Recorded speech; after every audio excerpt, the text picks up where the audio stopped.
Bon dia, bona tarda, bon vespre, bona nit. Soc en Pere i aquestes són les notícies d'Higiene Televisió.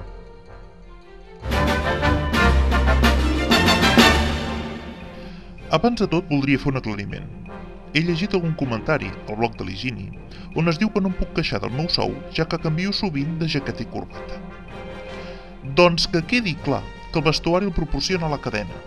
Amb el sou que cobro, he de continuar portant la mateixa túnica que ja té 2 mil·lennis. Entesos?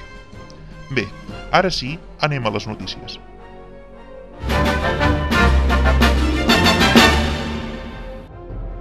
Avui us presentem una novetat editorial que porta el segell del Centre d'Estudis.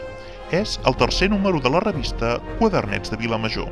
Hi trobareu un interessantíssim article de la Teresa Sagrera sobre què menjàvem a Vilamajor al segle XII.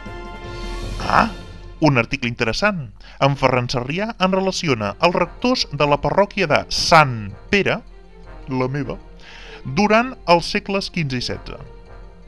Un altre article ens pregunta què se n'ha fet del jovent de Sant Pere de Vilamajor?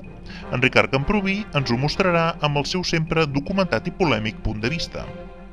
I, per acabar, en Josep Maria Garcia ens mostrarà com es feia l'elaboració de l'oli d'oliva que, a Sant Pere de Vilamajor feien, per exemple, masies com Can Llobera o la Torre Guillera. La revista la podeu adquirir a les oficines de l'Ajuntament o als punts de venda habituals.